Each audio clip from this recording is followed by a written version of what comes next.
In today's video, we are going to cover how to update a card on file in Stripe test mode.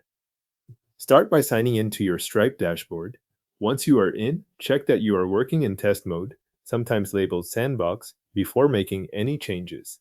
This matters because you want to update a test customer with a test card, not make changes in live data by mistake. If you have access to more than one environment or account view, take a second to confirm you are in the correct one before continuing.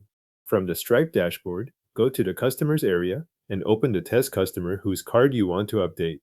This will take you into that customer record, where Stripe shows saved details, billing activity, and any payment methods currently attached to the account. You are looking for the section labeled Payment Methods. Scroll down until you reach Payment Methods. In that section, click the plus button to add a new payment method. Stripe will open a menu or panel with the available options for adding a payment method to this customer. Choose Add Card to continue.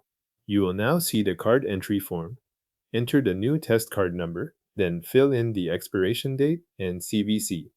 Make sure you are using test card details while still in test mode. Do not enter any real card information here if the goal is only to update the customer in the test environment. After entering the card details, click Add Card. Stripe will attach that new card to the customer and place it in the list of stored payment methods. Give the page a moment if the update takes a second to appear.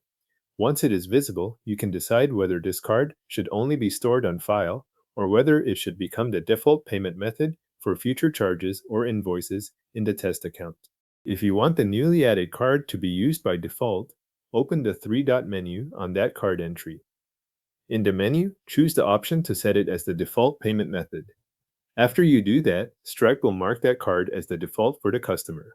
This is the step to watch closely because adding a card does not automatically switch the default unless you explicitly set it. If the previous card should no longer stay attached to the customer, locate that older card in the same payment method section and remove it. This keeps the customer record aligned with the card you want on file and avoids leaving an outdated test payment method stored on the account. At this point, the customer record should show the new test card in payment methods, and if you selected that option, it will also be set as the default. The card on file for your Stripe test customer has now been updated in test mode.